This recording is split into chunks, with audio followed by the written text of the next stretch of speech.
Worried about getting your dividends wrong? Well, watch on. As a business accountant, my team and I spend all day long helping business owners on their journey. And of course, we spend ages talking about dividends. And if you've been following the YouTube channel for any time, you'll see there's a massive series on dividends.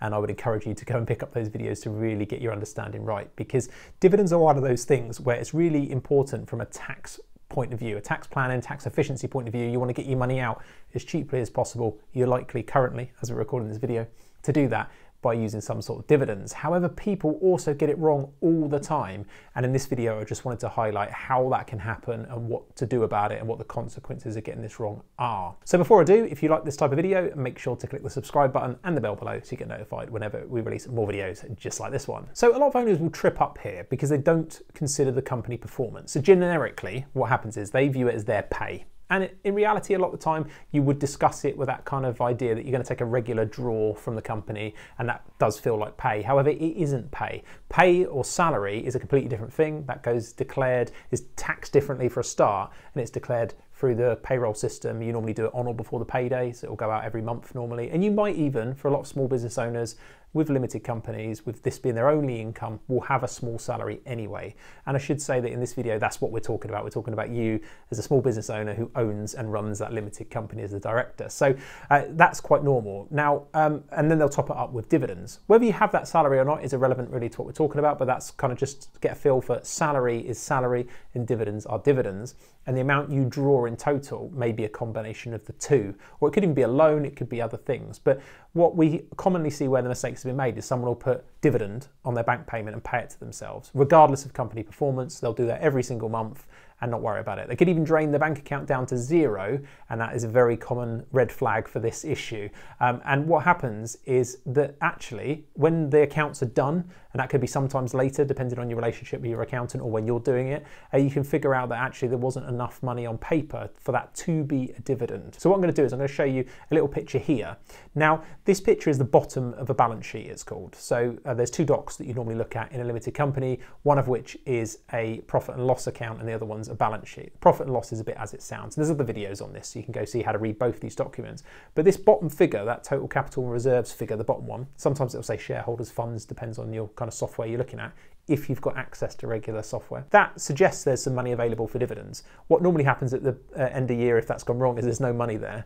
And actually what will happen is if you have actually marked it as dividends, in reality, and it depends on every situation, but in reality what will happen is that money goes down as a loan to you because it's repayable. If you actually did pay an illegal dividend fully, that's ultimately what would happen in the worst case scenario, is that you could be asked to repay it to the company. But in reality, in most small business situations, it's possible that it ends up just being turned into a kind of a loan that you need to repay. Sometimes you don't physically need to repay it. You might earn enough profits to then repay it on paper with some dividends by leaving some more money in the business account, so it doesn't have to come out to you and come back in or anything like that.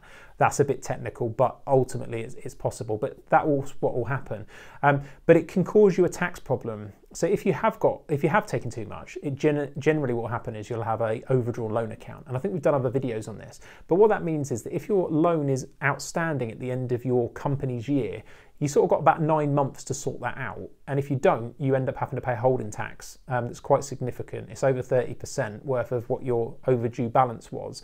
And that ends up getting held by the revenue for quite some time until that loan is repaid. It's really to stop people just paying themselves in loans and then not declaring any income tax. So there's like a holding tax to kind of make that a bad idea.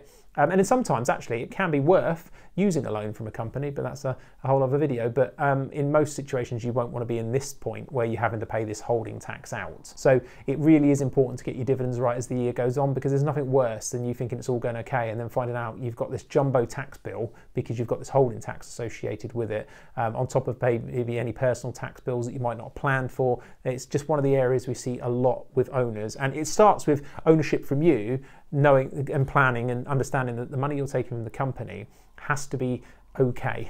Has to be okay. So how do you avoid this? Because as I say, the worst case is you end up owing the money back to the company. You might end up paying more tax as a consequence, at least in the short term, and it can take ages to get that money back if you can correct it.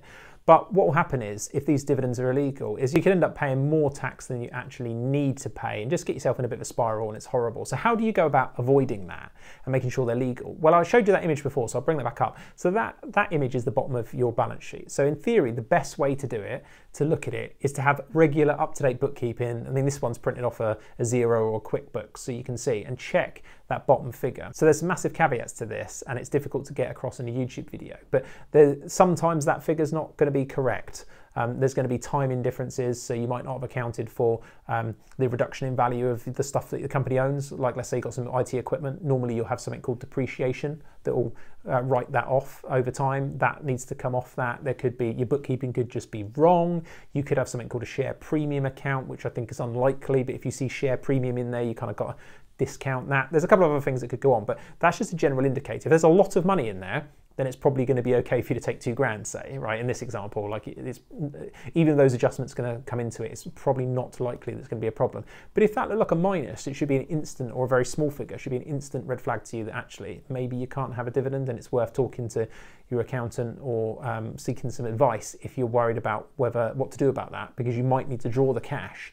And sometimes that's still possible, like it is for the reasons we just said. It's absolutely possible to draw more cash, but there's a consequence to it further down the line. So making sure that those dividends are legal as you go is really important. We've done other videos talking about what paperwork needs to be in place to make it legal, and there's a blog I've linked in the comment sections below that will take you through the other things to make a dividend legal. But in this video, it is talking about this profits issue that is the biggest one, is people just don't know and don't really care, or don't understand most of the time, that you can't take dividends if there's no profits. You have to have profits, and that might mean that sometimes you actually have to, in theory, not pay yourself because the company can't afford to do it. But the only way you're going to know this, though, is by keeping up-to-date regular records, or sometimes you might hear the term management accounts. Sometimes that's a bit overkill for a very small business, but if you're really concerned about making sure that's accurate, getting that, or getting regular management accounts, or working with an accountant that can give you an update more frequently on those dividends to make sure that actually it's okay to draw those. But starting with some software and being able to look at a balance sheet regularly is really going to help you at least give you a ballpark idea of where you are. Because you could look at last year's accounts. If you've got a limited company, you have last year's accounts, you can view them on Companies House, that figure, the bottom figure, and have some feel for how well it looked at the bottom of last year. But of course, they could be well out of date by now. You could have taken a load of money straight after the year end that's wiped it out, or you could have had a really bad trading year since then. But again, that will help get you in the kind of zone for getting a feel for what's there. And a final thing to mention, because these dividends come out this bottom of the balance sheet area, it's known as the equity, is what they call it, it's the equity section.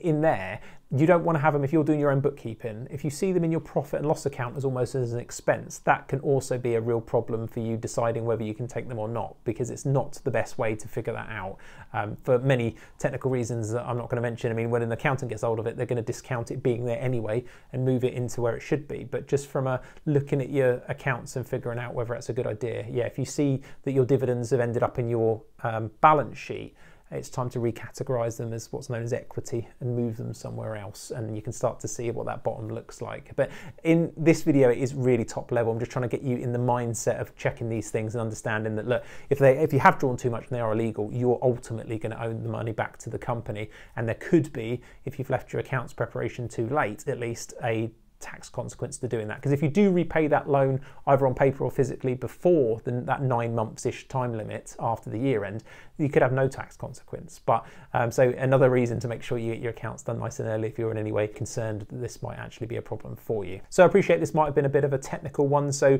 if you want to get some more learning done, there is a blog down below that talks to you about illegal dividends and give you some examples of what goes on and just backs up what I've talked about in this video. But if you do have any questions or comments, drop them in below and I'll do my best to come back to you and just fill out that knowledge gap. Hope you've enjoyed it. Please do share it with anybody who needs to know this information, and I'll see you in the next one.